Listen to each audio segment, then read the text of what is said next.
And hello YouTube, this is GSmaniamsmart, and I'm today on a brand new video for Gaming with GS. Today I want to take a look at Guild Wars 2 and a PvP build for the Elementalist. The last PvP build that I used for my Elementalist was revolving around a staff build that took advantage of some of the Aromancer auras, and we still had a lot of damage going out, and it was very balanced still, because of the Celestial Amulet and because of the rune we had, Rune of the Pirate, which was then replaced with Rune of the Holbrack. But unfortunately, they actually removed the Celestial Amulet, which was very ideal for our build because it really made everything balanced a little bit.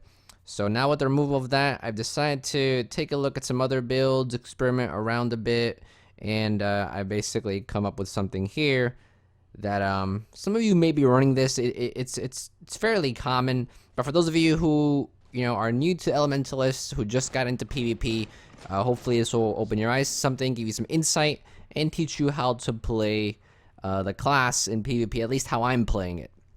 So right now in the meta, we currently have a good amount of damage classes. Necro still doing a lot of condition damage. We have Rifle Warrior doing a lot of damage. I think those guys usually run Berserker Amulet, which is crazy damage. We still have Guardians doing lots of damage as well. With the trap stuff still does tons of damage. I love playing Guardian. It's awesome. That specialization is great. And even Mesmers now tend to go condition a bit, and Revenants are going condition a bit. So this leaves the Elementalist open for a role that not many classes can fill as well as, say, the Revenant or the Elementalist. The Revenant is still very good at support as well with all the boons and stuff, but I see them tending to run more of a damage build as well. So for the Elementalist, I thought, why don't we create a mobility / support Aromancer type of build. So this is what this is going to revolve around. Mainly support, lots of healing power, and lots of survivability. I've played several matches today already, and I've literally only died one time out of like the 5 matches that I've played today. And I've been playing a little bit of PvP every now and then with this build, and I gotta say I'm really liking it. So, like in the last video that I did, I have a table of contents in the description if you want to use it and skip around, but I don't think you'll need to as much this time. Unless you really don't care for the explanation of all the skills we're picking and traits, then I guess you could just go to each portion. But what I think is important is that you look at some of the footage of how I'm using the skills, because unlike the last video where I had the footage after I explained everything, I think for this video I'm going to sort of combine it together. So while I'm talking about something, you'll see some footage in the background that's related to it. So for those of you who like to listen, I do encourage you to watch a little bit here and there, because I will have some supporting footage. So let's go ahead and get started. Enough with the preamble. Let's go ahead and take a look at the build. We are going to be running Focus and Dagger. And the reason why Dagger, because it gives us a lot of utility. We have Fire 3, which gives a lot of utility. Then we have Air 3, which gives us more utility to break out of stun. And Earth is fairly good as well with the Focus which we're running. Focus is another really good one for Earth because it gives us invulnerability on Earth 5 and condition removal on Earth 4. And then Water is really good. We have some CC chills. We have a blast finish to give us swiftness. We have a really good heal here. We have a daze here. Storm and Water tend to be CC and heal. So these two are really good for if you want to do some CC, some chills, or some stuns, and then also do some healing. And then Fire is good for okay damage. We're still going to do a lot of damage with we're still going to do a lot of damage with Air, especially Overloads. Overloads are extremely important here because they can really do a lot of damage. Fire Overload is going to do the most amount of damage, and Earth and Air Overload is going to do the most amount of damage as well. So if you're looking for damage, definitely go with the Overloads, and then obviously you can rely on Fire to do some damage as well. But that's basically your damage. The rest of this build is mainly just support. So go ahead and get the dagger and the focus, and you should be good with weapons. Now for sigils, you can have some variety. Sigil of Renewal is definitely a must. Nearby allies get healed on weapon swaps. So basically the way weapon swap works on Elementalist, every time you switch attunements, you basically heal the people around you. And it's a 9-second cooldown, and you're typically about 9 seconds using each attunement, maybe a little less, but I think it's a really good sigil that synergizes very well. And then for the sigil on the left, you have some choices here. You can use Superior Sigil of Transference like I'm using here, because it makes my outgoing heals a lot more effective than they already are. So I like using that because I realized that this build has a lot of heal potential, so I want to get as much healing as possible and stay alive as much as possible. I'm not going to be doing much damage on this build. I can do some damage on this build with the overloads and with some fire damage, but most of the time I'm going to be healing, and most of the time I'm going to be putting auras, and I'll explain the power of the auras in just a second. So you can go with this to make your heals more effective. However, you can also go with a Sigil of Leeching. And we have someone playing the harp in the background.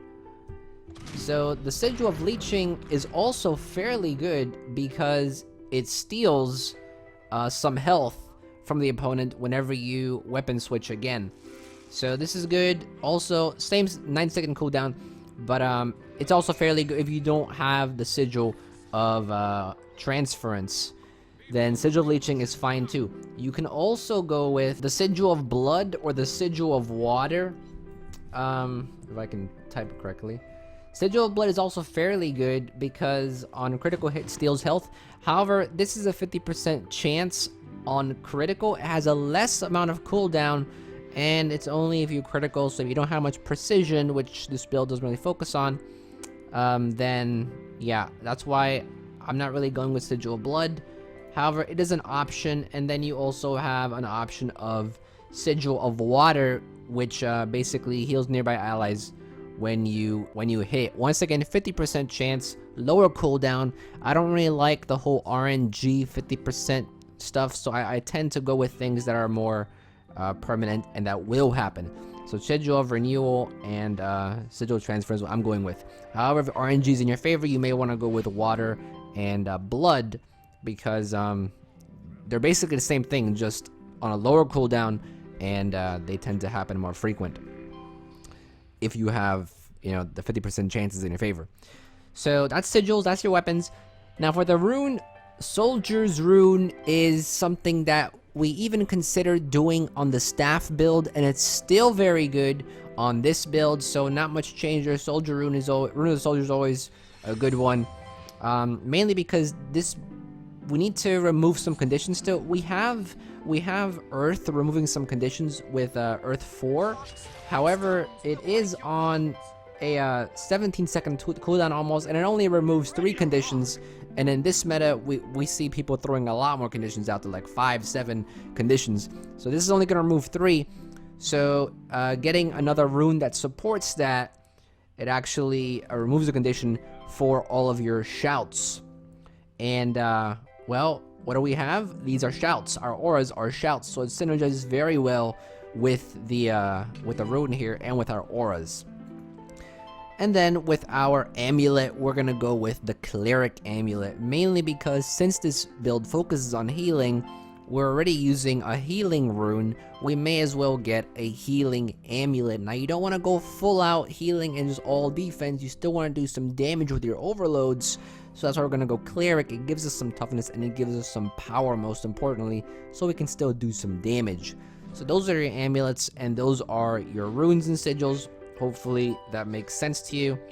Like I said, variation on sigils you can do, but I would say definitely the rune and the amulet are definite. Now we're gonna go ahead and take a look at our skills real quick. Best healing skill definitely is gonna be Wash the Pain Away, mainly just because it's multiple heals. There's 3 pulses, and the heal is just very powerful. A great heal. Skill 7, Lightning Flash, is extremely useful. There are times where you can literally stop a capture point with Lightning Flash. You can escape sticky situations with Lightning Flash. This is such a good skill, and it's just a must-have. It's so useful if you're low on health and you need to, buy some time to get out real quick. Lightning Flash out, buy yourself some time, make sure your cooldowns are going down quickly so you can get right back in and continue fighting. I've used this so many times, and ever since I started playing Elements, Lightning Flash has always been a great spell. So definitely always keep this in. Now, next we have auras. Now you have 4 selections of auras, right? And Field of Burn is definitely an aura that is good to have, mainly because it applies burning, but more importantly, it grants might each time you're struck with an ability, or each time you're struck with an attack. And the good thing is that this build revolves around sharing auras. So when you use Field of Burn, you're actually giving might to your teammates. You're giving this fire shield, and you're doing some damage to 5 targets that are around you, and it's a pretty big radius. So Field of Burn, I think, is definitely necessary to boost the attack damage of your group.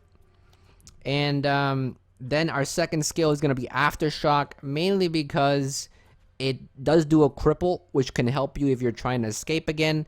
It also reflects projectiles for those for the Guardian specialization, Dragon Hunter, or for Rangers. Great to use for that.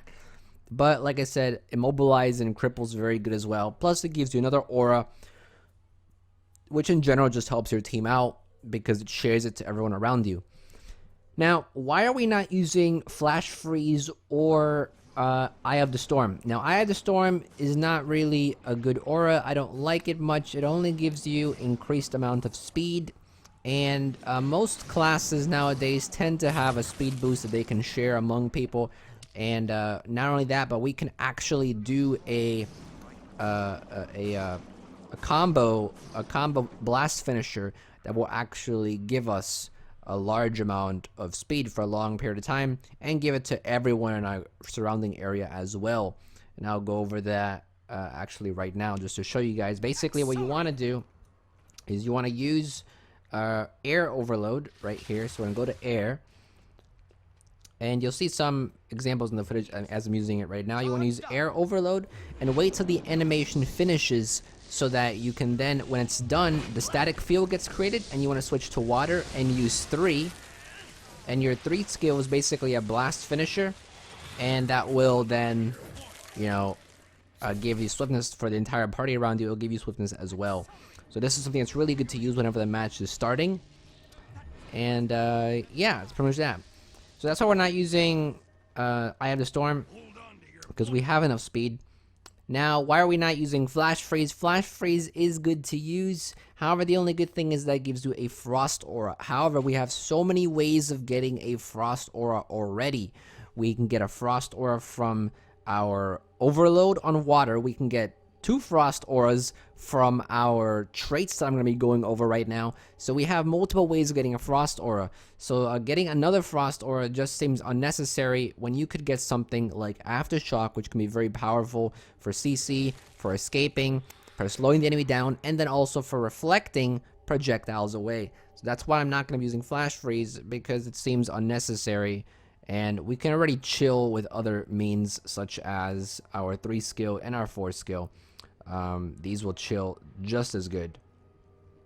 And then lastly, we have Rebound, which is great for healing if your team's about to die, or if you're about to die. Rebound will actually make sure you don't die. It gives you healing, and the fact that we're actually specializing in healing here, and lots of our traits and our runes and all that stuff is revolved around healing, this will make the heal fairly good. Also, what's really good about this skill is that say you're in the middle of fighting, and say your fire aura is down, and you want to get another fire aura out to bring more might, to bring more damage. Well, go ahead and go into fire and then overload, and you'll basically give everyone another fire aura. This is a very situational skill. Don't just use it because you feel like using it.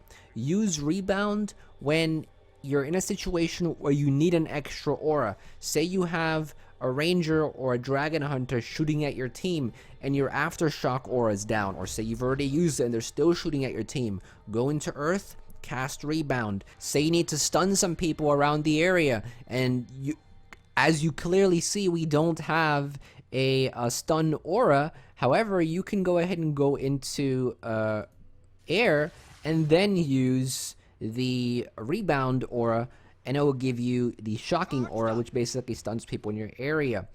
Be aware you can actually accomplish this also with your 3 skill. The shocking aura is also available through air 3, which is nice also. However, if that's down again and you need more stun power, well, then we have our rebound. So it really gives us a lot of auras to our power here and to our advantage. So that's why rebound's really good, and that basically goes over our skills for our utility skills. Now let me go quickly over the regular skills. Fire 1 on Dagger is just a basic attack. Now I will say this, if you're used to playing staff on Elementalist, playing Dagger can get used to. It can be hard to get used to. It took me a long time to get used to Dagger. I used to do really crappy on Dagger, and it just takes a lot of practice. Because the way Dagger functions is very different from Staff. Staff, you're far away, and you can just be in a safe spot and just fire from far away and do massive damage, or give heals, or give conditions, or give, auras and stuff like that. Staff was a safe pick. Daggers can be a little more dangerous, mainly because you have to be close. You can still do something like Firewall, which is from a relatively far distance. Our 2 skill on fire, you can still do it from a distance, 400 range. However, for the most part, a lot of these skills here do require you to be close, which makes Dagger a good pick for a healing class, because we're going to need to heal ourselves quite a bit. So Dagger seems appropriate.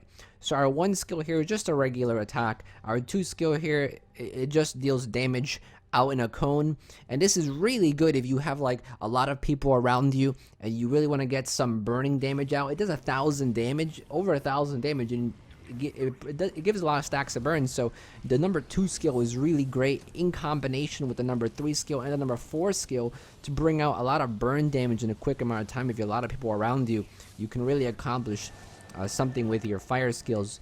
And your 3 in fire, it can be a bit complicated to use actually, because if you take a look at it, it's basically a dash forward, and this can take a little time to get used to.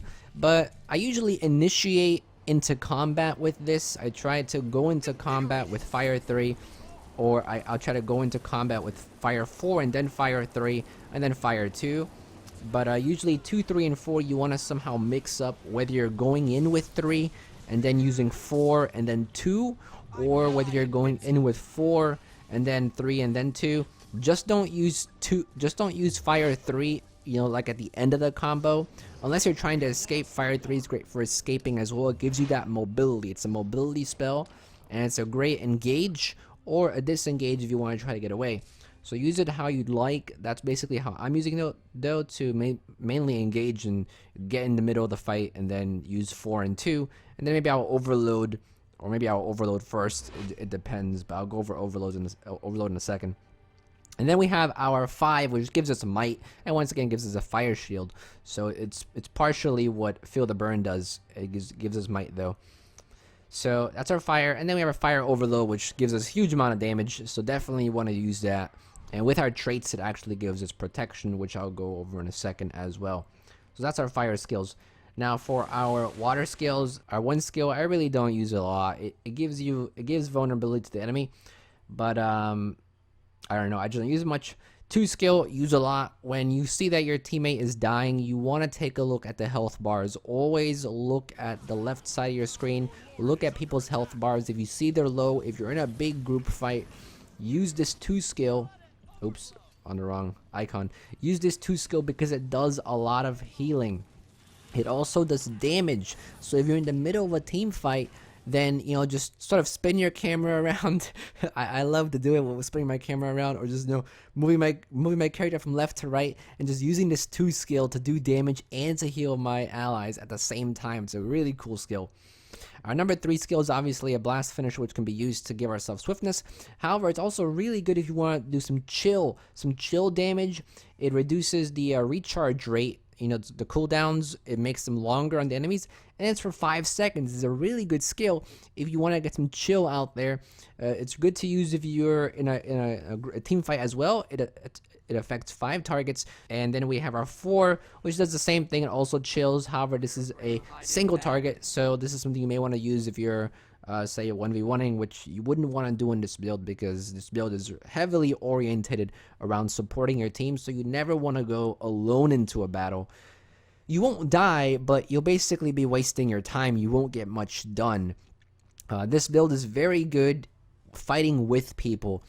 You know, the staff build, you could deal with people one-on-one, but this build heavily requires you to be with people, because otherwise you're not going to get much done. You're going to waste your time at a point fighting with someone. They're not going to be able to kill you, and you're not going to be able to kill them because you don't have a lot of damage. And then our 5 is a nice little daze that will actually, for 2 seconds, not let them do anything. So it's relatively good. Now for our air overload, the main reason you'd want to go into this is for the CC and for damage. As we see, fire is mainly to sort of engage. You can use, I usually engage with fire with a fire 3, then use fire 4 and fire 2. And then sometimes I'll tend to go over to air overload, because air overload does a lot of damage. So your main source of damage is air overload and the fire spells. And pretty much fire overload and air overload are the main source for damage, and then your fire spells. And then you have a lot of utility spells here. Your 3 skill, as we've already gone over, is basically a stun. It stuns everyone that hits you. Your 2 skill just inflicts weakness. I don't really use it that much. Your 1 skill can be used to do a good amount of damage, so don't be afraid to use it while you're overloading. You can use your 1 skill. 4 skill is really good to deny projectiles. It'll basically destroy any projectiles. And 5 is really good if you're trying to do a knockdown. If you're about to stomp someone and someone's going to res, you can do a knockdown. And if someone's trying to run towards the capture point, you can use this as a knockdown too. Usually when I'm in a full fire legacy, I run straight to middle and I try to capture with someone. And when I see someone coming, I tend to use air 5 to do a knockdown, so that it saves us a second before they can actually get into the ring again. So air is basically a very good utility set of skills. Water is a very good heal set of skills, and fire to do some damage. And then our earth, just like in our staff build, this is used for mainly survivability. We have focus 4, which removes conditions, focus 5s, which allows us to be invulnerable. This is a very useful skill, and it's not that long of a cooldown. It's 30 seconds, which is relatively long, but it could be longer. Okay, it's a very powerful spell. 4 seconds of invulnerability. You know, if you're trying to get away from a lot of damage, if you're trying to hold a node, if you're trying to keep a lot of people in one area, this can be great, because for those 4 seconds nobody can do damage for you. And this is great to use if you've already used your heals, because if you've already used your heals are going to be on cooldown. So to buy yourself some time to wait for your heals to be back up, go ahead and use this if you're really low on health. Or even if you're max health and you see that all of your defenses are gone, your auras are on cooldown, your heals are on cooldown, use this as a last resort, because it can buy you some time, and maybe you can then go jump back into water attunement, and it can really save your life. So that's basically that. Earth 3 can be useful situational if you're trying to catch up to someone. The first use it immobilizes them, then if you use it again, you basically leap to them. So this can be a great, if someone's trying to escape from your damage, or trying to escape from being killed, or someone's trying to go to a node and you can leap to them. It's great to use. I've used it several times. And then Earth 2, you can use it if you'd like. I don't really use it that much if I'm trying to spam a bunch of attacks. And I'm in Earth 3, I may just use Earth 2 and then go back into air or something like that. And obviously we have overload for this as well, which gives us another aura. And it's mainly just used for massive defense. Gives you stability, gives you protection, gives you swiftness. So this overload's mainly used for if you're trying to, go into a node and you want to have some defense. Definitely I would use this to make sure that you don't die automatically as soon as you go in. Or if you're trying to not get knocked down, this is stability, so it's good for securing a stomp or a res. Same with this, good for securing a stomp or res too, in case you're about to die. So lots of utility in these skills, lots of survivability in these skills. I've actually gone, it's crazy. The traits that we're gonna go over next synergize very well with all this, and there have been times when I've had like 3-4 people on me, and I'm just sitting there in the node, just jumping around with like all of my skills, just holding them all there while my team captures the rest of the points. And you can survive for so long. It's such a fun build to play if you want to survive for a long time. And it's sort of like a bunker type build and support type build, and it's really fun. I really enjoy it. So let's go ahead and go into the traits now. And we're going to be running Earth, Water, and obviously the Tempest one. Now, first one, why do we want Earth? Mainly to give ourselves toughness. A lot of the time we're going to be obviously very close up front, and we don't want to take a lot of damage. We have heals, yes, but to reduce the amount of times we need to heal, giving us some toughness in Earth is really important. So that's why we're going to go with Earth to get that toughness. Now, this is a great one. This is absolutely amazing. Elemental shielding is probably one of the best things you can pick here, because whenever you apply an aura, you also grant protection. And this is why you see a lot of protection being granted when we're casting our overloads, for example. As you see, protection is automatically being casted. Or whenever you cast one of these auras, protection is also being casted. Same with over here. If we take a look at this one right here, applies a shield to us, protection is being casted.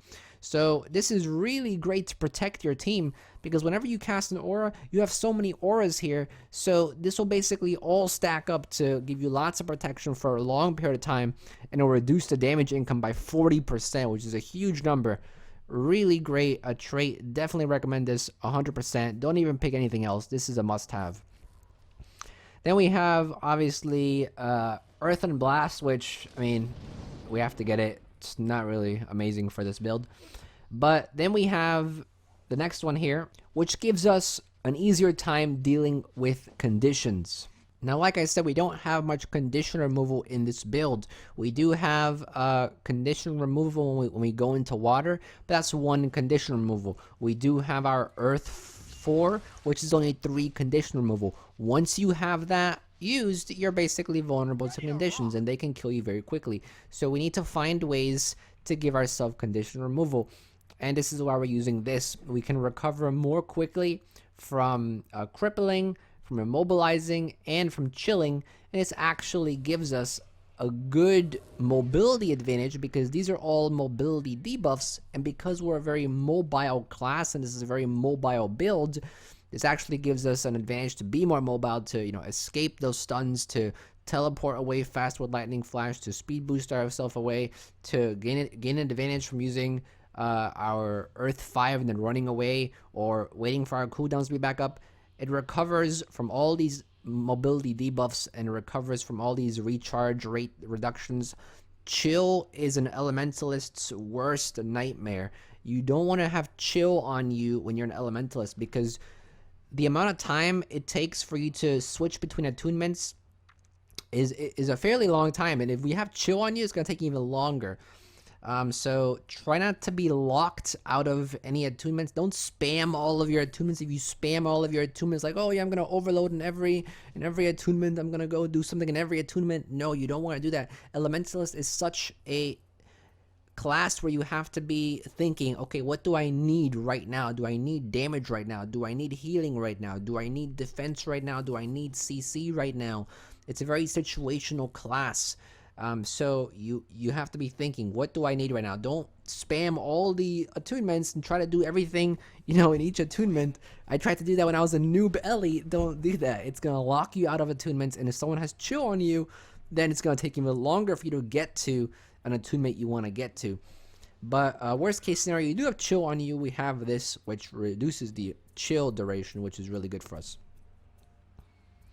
Now, Diamond Skin is still great for Elementalist, mainly because it removes conditions again when struck.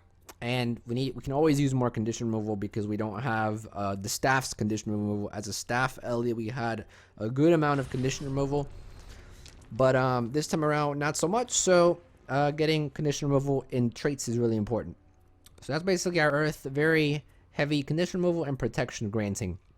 Now for water, this right here, Soothing Mist, is actually just one that we're given, and it gives regeneration to nearby allies, which is always great. Our next one here, we have Soothing Ice. Now, like I said, remember I told you that we're not going to be getting Flash Freeze because we already have Chill in our water skills, and we're already getting Frost Aura. Well, guess what? Here we're getting Frost Aura. We're getting Frost Aura already from Overload in water, which is great to use if you're healing. You know, whenever you see that you're fighting a lot of people, you want to go use Overload Water because it really does give you a Frost Aura. It gives you a lot of healing. It regenerates your group, and in combination with this right here, you heal. Oops, this right here, you give a Frost Aura. You gain regeneration and Frost Aura when critically hit. So if you're in the middle of a fight and everyone's hitting everyone, and there are some critical hits going off on you, Frost Aura. And because we have a trait right here that shares auras, which is basically the prime trait in this entire build, that Frost Aura is going to go to everyone. So here's one way of getting Frost Aura. Overdrive Water, we get a Frost Aura. And then we even have there's one more way of getting Frost Aura, I think it is, and it's Eternal Bastion, actually, which is somewhere down here, which we'll go over in a second as well. So we have many ways to get Frost Aura, no way of getting Flash Freeze. No way of going Flash Freeze. So, yeah, that was this. And then we have this, obviously, which is just given to us again. Heal nearby allies when attuned to water. And then we're going to go ahead and pick Cleansing Water. Now, why do we want this? For more condition removal, obviously. We don't have a lot of condition removal, so like I said, this is always good to have. And besides, the other ones aren't that great anyway. Damage increase, we're not really a damage build, so there's no point in getting that. And cantrips, we don't have any cantrips either, so there's no point in going that. So what's pretty much left? Well, this, and it's fairly good anyway. Once again, given to us, effective increases healing, so that's fine. And then the meat of this build, powerful auras. It shares your auras to everyone. And pretty self-explanatory, which is what makes this build very good. Now, why are we picking auras for this build in the first place? And why is this such a powerful aura? You might be thinking, well, we're only really getting, you know, these auras here. But in fact, it's not only these auras here. Because we have protection here, because we have frost auras here, because we have vigor auras, we're actually giving all of our party members, which whatever aura we pick, whether we pick Feel the Burn, whether we pick Aftershock, whether we pick whatever aura we want to pick, we're actually giving all of our party members vigor, protection, regeneration, and about a 1300 to 1500 heal. Maybe sometimes a little less, like around 1100 to 1500. In that range right there, we're giving that amount of heal to all of our allies that are around us. So we're not just, we're not just giving them Feel the Burn. We're not just giving them Aftershock auras. We're giving them protection, vigor, regen, heals, frost auras sometimes even. It's a lot of auras, a lot of boons also going on your allies, going on yourself to really make this a support build. And this is what makes it really powerful, which is why this synergizes so well. This protection one synergizes well because we can share it. This frost aura synergizes well because we can share it. So water is a must-have, and this is obviously must-have as well. Now for the last tree here, we're going to go overloading, obviously, which is there by default. And then we have Unstable Conduit, and basically overloading just gives you attunements. So obviously, no-brainer, we're going auras and aura sharing, so may as well get attunement overloading granting auras. Next one here, we have giving us the regen and vigor whenever we apply an aura. And here's, like I said, this is something that we're sharing to everybody. Again, whenever we give an aura to somebody, we're giving vigor, we're giving regen, we're giving this protection, we're giving a lot of boons, we're giving a lot of auras. It makes the build very good. So obviously a no-brainer here to get. And then obviously this right here, which is given to us again. And then here we go, Eternal Bastion, another way of getting Frost Aura, as you see. Auras you apply heal allies, and they apply a Frost Aura to yourself. And that's pretty much the traits there. The way you want to play this build is just, stick with a group, try to stick with people, always roam with at least one other person. If you're playing, what's that game mode called? Now it's slipping off the top of my head. What is it called? If you're playing Stronghold, there we go. If you're playing Stronghold, you definitely wanna, perhaps escort the door breakers, because you can give a lot of healing. In fact, that's what I did. I escorted my door breakers because I was able to heal them for a lot. And you can even take the guards down single-handedly if you're only going against one person, because you have so much survivability, you have so many heals. They're not going to kill you. Nobody's going to kill you. Even if you have 2 people hitting you, 3 people hitting you, you can still survive.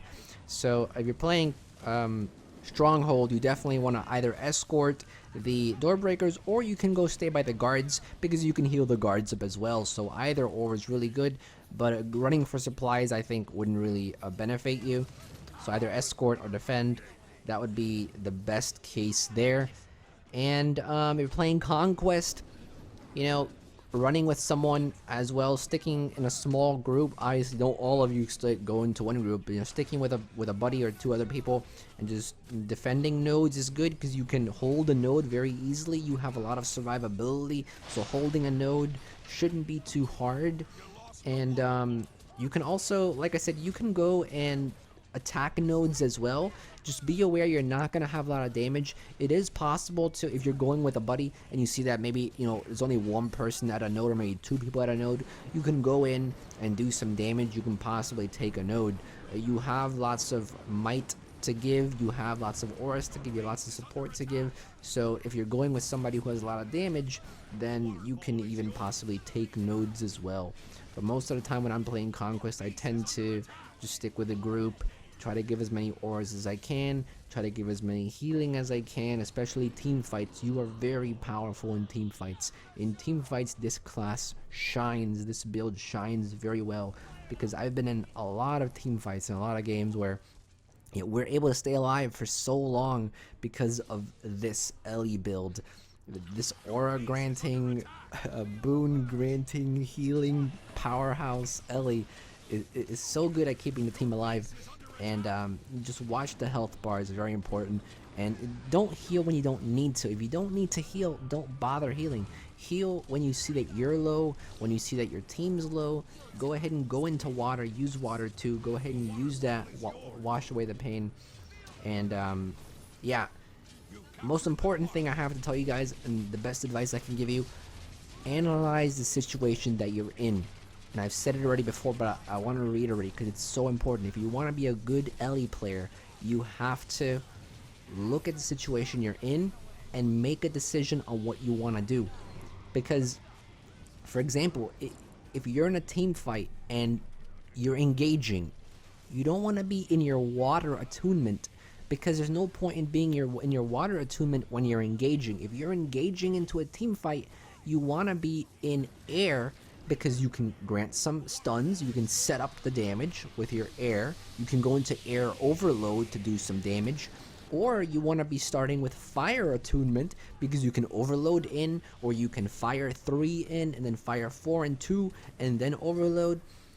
If you're going to go into a battle, you want to go either with air or with fire. Analyze the situation you're in. If you see that an enemy's going in on you, maybe you want to go on earth, or maybe you want to go on water if they've already done some damage. You want to grant some frost auras. Whenever your auras are up, use them. Auras are so good. Whenever they're up, just constantly keep on using them. They don't have a very long cooldown. The fire one is only 20 seconds. Be careful with the aftershock. It's a 45-second one. You don't want to use it when there's no ranger around. If the enemy team doesn't have a ranger or doesn't have a dragon hunter, then I guess it's okay to use every now and then. Maybe you would even want to switch it out for Flash Freeze to gain some more chills, but I like Aftershock. It gives cripples, it gives immobilizes, but yeah, just analyze the situation you're in, know what abilities you have, know what you can give your team. You don't want to be locked out of an attunement when you really need it. You don't want to not have a heal available when you really need it and your team really needs it. So I guess Elementals can be a little hard to play because you have to analyze the situation and, you know, use your abilities to your advantage.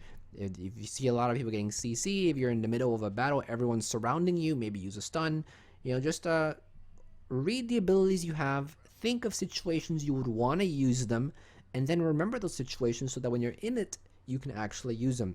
Ellie is very powerful if you know how to use the traits when they're best to use. So that's pretty much the video. Hopefully you guys enjoyed. Hopefully it's not 50 minutes or an hour long like the last one was. I hope it isn't. If you have any questions or comments, any suggestions for the build, anything that you may want to add, that you may want to change, you know, we're all here to learn. So just go ahead and leave down in the comment section below. I'll definitely be down there answering all of your questions, answering all the comments, anything you may want to say. If you're looking for a more damage type of build, the fresh air build that people have been using for a long time now is still very good. It's scepter and focus though. I don't really like using scepter, so I'm not going to do a video on that because I don't like using scepter. But if you search online, there is a scepter and focus build that I guess it's fairly good to use. I've looked at it. It does use some of the you know, older utility spells, which are really good, like this one right here, a really good one. You can stay alive for a long time. We're actually using the staff builds, but if you're looking for more damage type of build, go ahead and look at the fresh air build.